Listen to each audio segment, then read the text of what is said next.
जिस रज पर मैंने जन्म लिया तन मन उसको धारे हैं। जिस रज पर मैंने जन्म लिया तन मन उसको धारे हैं। भारत माता की रक्षा में प्राण समर्पण सारे हैं, प्राण समर्पण सारे हैं।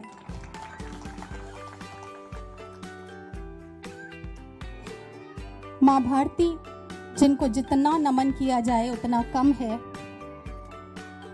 उन्हीं की संतानें हम सब जिस धरा पर किस्मत से इस धरा पर जन्मे हैं। संस्कृति विशाल, हृदय विशाल, वही सब भारतीय है।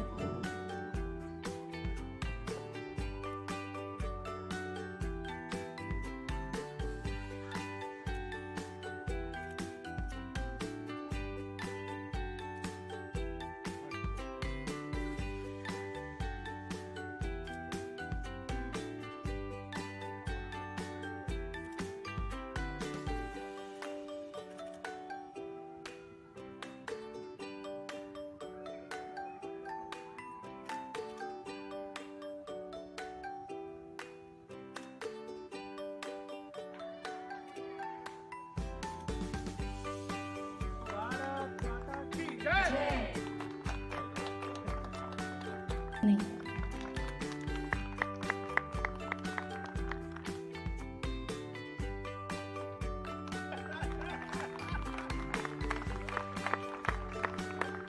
मुस्कुराती खिलखिलाती शाम का जो आयोजन किया गया है वो शाश्वत फाउंडेशन के द्वारा किया गया है।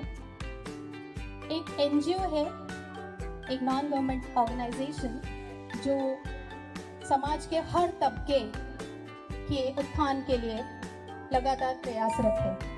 तो जितना चाहो हंसा लो रुकोगे मगर, कि जितना चाहो हंसा लो रुकोगे मगर, और ना रुकेगी गजल जब खड़ी होती है, ना रुकोगी गजल जब खड़ी होती है।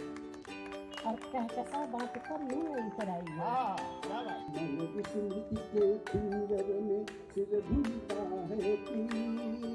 लोग समय के तार बांधना चाह रहे जंजीर, कौन सुनेगा किसे सुनाए अपने मन की पीर।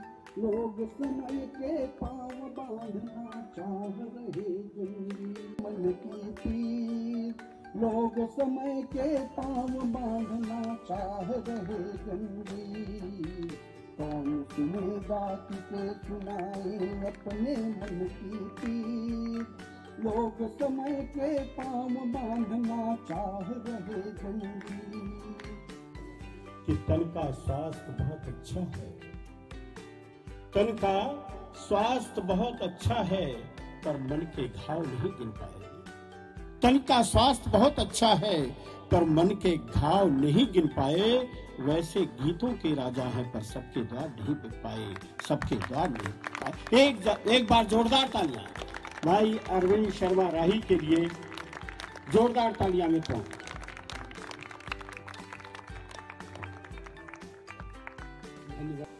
खरं म्हणजे मी आज या खारघरमध्ये शाश्वत फाउंडेशनने हा जो कार्यक्रम घेतला, मग शानिकांनी या ठिकाणी सांगितलं की करोनाचा 2 वर्षाचा जो काळ गेला त्याच्यामध्ये सगळेजणची एक निगेटिव्हिटी तयार झाली होती। प्रत्येकजण घरात अडकला होता आणि एक नैराश्यमय जीवनामध्ये तो जगत होता।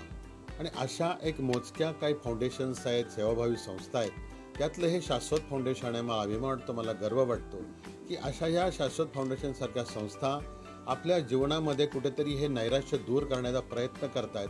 आणि मी आज एवढ्या अनेक कार्यक्रमांमधून इथे येण्याचा प्रयत्न केला। खरंच मी जर ह्या कार्यक्रमाला आलो नसतो, पोचलो नसतो, तर मी काहीतरी मोठं मिस केलं असतं असं मला वाटतंय।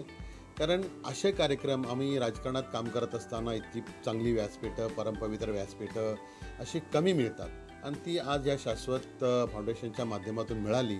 आणि मी बघितलं की इथे न बोलवता इतकी प्रचंड गर्दी झाली की लोक खऱ्या अर्थानं कुठेतरी त्यांच्या जीवनामध्ये जे होळीचं मिलन आणि या ठिकाणी हास्य कवी संमेलन दोन्ही एकत्र ठेवलं आणि याच्यामध्ये जीवनामध्ये एक रंग भरण्याचा, त्यांना हसवण्याचा, त्यांना आनंदमयी करण्याचा, जीवनाचा खऱ्या अर्थानं अर्थ सांगण्याचा प्रयत्न या ठिकाणी झाला।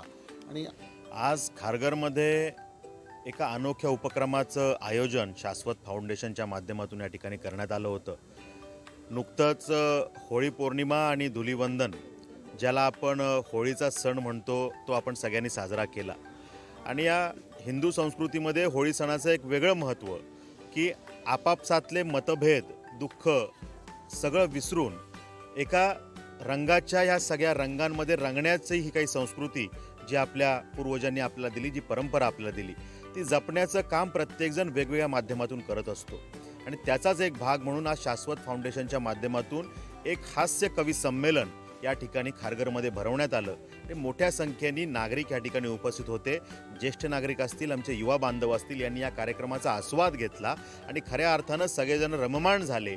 वेगवेगळ्या रचना, वेगवेगळ्या कविता या ठिकाणी ऐकण्याचं भाग्य आम्हाला सगळ्यांना प्राप्त झालं. आणि मला वाटतं की या धकाधकीच्या जीवनामध्ये कुठंतरी रोजचं आयुष्य जगत असताना आपल्या आयुष्यातला रंग कुठेतरी कमी झाला की काय, आपलं जीवन आता बेरंग होऊ लागलं की काय, असं वाटत असताना शाश्वत फाउंडेशनसारखी एखादी संस्था येते आणि आमच्या जीवनामध्ये कुठेतरी रंग आणण्याचं काम करते, आम्हाला रंगीन करण्याचं काम करते. मी खऱ्या अर्थानं शाश्वत फाउंडेशनना मनापासून शुभेच्छा देतो. की जसं आत्ता सरांनी सांगितलं आहे की कोरोनाचा जो 2 वर्षाचा काळ झाला, त्या काळामध्ये आपण खूप नैराश्य, खूप उदासीनता लोकांच्या जीवनात आली. आपण खूप एक डाऊनफॉल्स पाहिले. लोकांनी बरेचसे आपले स्वजन पण आपले त्यात आपण गमावले. कुठे ना कुठे आर्थिक नुकसान पण आपण पाहिले. ह्या सगळ्यातून आता बाहेर जेव्हा निघतोय आपण आणि जीवन जेव्हा पुन्हा पूर्ववत होतंय, तेव्हा कुठे ना कुठे एक पॉझिटिव्हिटी, एक उमंग लोकांच्या जीवनात भरणं अतिशय गरजेचं होतं. आणि हाच विचार करून सेक्टर 19, 20, 21च्या रहिवाशांसोबत शाश्वत फाउंडेशनने आज हास्यकवी संमेलन हा एक उपक्रम इथे घेतला. आम्ही खारघर आणि कल्याण, दादर असे बाहेरचे पण कवी इथे बोलवले आणि जवळचे जवळ 500 ते 600 लोकांनी आज ह्या कार्यक्रमाला उपस्थिती दिली. तर ह्या सगळ्यांनी आज उपस्थिती देऊन हा कार्यक्रम सक्सेसफुल केला आहे. आणि आमचा जो उद्देश होता की लोकांमध्ये एक सकारात्मकता आपण भरावी, एक पॉझिटिव्हिटी आपण द्यावी, तो उद्देश आम्ही आज सफल होताना आम्ही पाहिला आहे. आणि त्याबद्दल सर्व जी टीम आहे, ज्याने हा कार्यक्रम सफल करण्यामध्ये 15 दिवस मागच्यापासून जे एक प्रयत्न करतायत, त्या सगळ्या टीमचं, जे नागरिक इथे उपस्थित राहिले त्यांचं, आणि माननीय बाळासाहेब पाटील असतील, आपले विक्रांतजी असतील, आमचे भाजपाचे बरेच पदाधिकारी असतील, त्यांचे पण आभारी आहे. त्याचप्रमाणे कार्यक्रम सफल करण्यासाठी ज्यांनी इथे योगदान दिलं आहे आम्हाला, त्या प्रत्येकाचं, कारण प्रत्येकाचं नाव घेणं शक्य नाही, पण त्या सगळ्यांचे मी आभारी आहे. आणि प्रत्यक्षरित्या ज्यांनी मदत केली आम्हाला, त्या सगळ्यांचे इथे मी आभार व्यक्त करते. जहाँ तक कवि और कविता की बात आप कर रहे हैं, तो होली का ये जो कार्यक्रम था, जो रंगोत्सव का कार्यक्रम था, इसमें साहित्य के माध्यम से, कविताओं के माध्यम से हमने जो हमारे श्रोता यहाँ थे उनको हंसाने का, गुदगुदाने का, खिलखिलाने का एक अवसर प्रदान किया. और कविता क्या है? कविता वो है जो आदमी को एक स्वस्थ मनोरंजन प्रदान करे और मनोरंजन के साथ साथ कुछ एक मानसिक खुराक भी दे कि आदमी यहाँ से कविताएं सुन के तुरंत हंस के निकल न जाए, वो घर जा कर के भी कुछ सोचे. और होली का तो पर्व ही यही है, आनंद का पर्व है, उल्लास का पर्व है, उमंग का पर्व है. और मेरे ख्याल से जो शाश्वत फाउंडेशन ने यहाँ आयोजन किया, उसके पीछे भी प्रयोजन यही है, उसका उद्देश्य भी यही है कि हम लोग एक साथ यहाँ बैठें और आनंद में डूबें, आनंद लें और आनंद दें. और मेरे ख्याल से यही कविता का भी प्रयोजन है कि हम समाज को, कविता क्या है? कविता समाज का एक दर्पण है, उसका एक आईना है. कविता जो भी समाज में घटता है, चाहे वो विसंगतियाँ हों, चाहे संगतियाँ हों, सबको बयां करती है कविता. सबको अपने शब्दों में ढालते हैं कवि और वो समाज के सामने रखते हैं. और जहाँ भी कोई ऐसी चीज़ दिखाई देती है, किसी शायर ने लिखा है कि हम तो आईना दिखाएंगे दागदार चेहरों को, जिन्हें अच्छा न लगे वो सामने से हट जाएं. हमारा काम ही है कि हम समाज की विवेचना करें, उसका विश्लेषण करें, और जो हमारे पर्व और त्यौहार हैं, जो हमारे संस्कार हैं, जो हमारी संस्कृति है, जो भारत की सभ्यता है, अनेकता में एकता, उसके स्वर को बुलंद करें. यही कविता का मर्म है.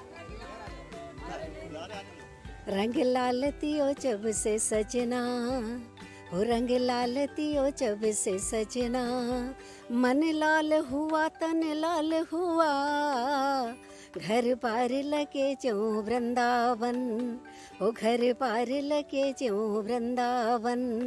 तिनका गोपाल हुआ, पगलाई सी पुरवा बह के, ओ पगलाई सी पुरवा बह के। हरियाहट एक सवाल हुआ, रंग लाल दियो जब से सजना, और जब नैन कमान कसे सजना। शर्माऊं जो 16 साल हुआ, दिन सावन रात लगे फगुआ, ओ दिन सावन रात लगे फगुआ। ए देह भी लाल गुलाल हुआ, जब हौले से पिया हाथ छुए, कि जब हौले से पिया हाथ छुए। उस रात के जैसे हाल हुआ, रंग लाल दियो जब से सजना। इस धरती पे अगर कोई एक दूसरे से जुड़ सकता है तो काव्य का माध्यम होगा, क्योंकि अगर जब से संसार की संरचना हुई है तो संगीत और काव्य इन्हीं दोनों का माध्यम लिया गया है। और होली एक ऐसा माध्यम है कि जहाँ हम सब तरफ से समरसता इकट्ठा करते हैं, जहाँ ना जाति ना धर्म ना मजहब किसी की आवश्यकता, सब एक दूसरे से एक दूसरे में लिपट जाते हैं। इसलिए होली हमारे धरती पे, अगर दीपावली कहते हैं कि ज्योति पर्व है, तो होली सबसे बड़ा एक मिलन का पर्व है, जहाँ हम सब कुछ भूल जाते हैं। हमारी आपसी कोई भी दुर्भावना किसी के प्रति नहीं रहती है, और हम सद्भावना उसमें एकत्र करते हैं रंगों के माध्यम से। और इसमें जो हमारे होली गीत हैं और इतने पारंपरिक होते हैं कि लोगों को जोड़ लेते हैं, बरबस लोग उसकी तरफ से खिंच जाते हैं। तो होली सबसे बड़ा माध्यम है लोगों को एकजुट करने के लिए, एक दूसरे से मिलने मिलाने के लिए। और हमारे जो तीज त्योहार हमारे जो सब है, ये परंपरागत अपने आप से ही अद्भुत होते हैं। आज खारगर सेक्टर 19 में शाश्वत फाउंडेशन के द्वारा हास्य कवि सम्मेलन जो रखा गया है, बहुत टाइम के बाद ऐसा आयोजन हुआ है। पहले भी भारतीय जनता पार्टी ने ऐसा ही आयोजन आवर स्प्लेंडर के सामने वाले ग्राउंड में किया था। कोरोना के कारण इस टाइप के कार्यक्रम नहीं हो पाए थे, पर होली के बाद लोगों में फिर से एक रंग आए, वो उद्देश्य के साथ शाश्वत फाउंडेशन के द्वारा आज एक सुंदर आयोजन किया। मैं सभी पूरी टीम को बहुत बहुत धन्यवाद देता हूँ। और इस प्रकार से आयोजन करते हुए हम पूरे खारगर को एक साथ जोड़ने का काम करते रहें, उसका ये एक उद्देश्य है आज का एक कार्यक्रम हास्य कवि सम्मेलन। मैं ये कार्यक्रम को बहुत बहुत शुभेच्छा देता हूँ, और जितने भी लोग उपस्थित रहे, जिसने आनंद लिया, वो आनंद के पीछे जिन लोगों की मेहनत है, वो लोगों को बहुत बहुत शुभेच्छा देता हूँ। धन्यवाद। जय हिंद, जय महाराष्ट्र।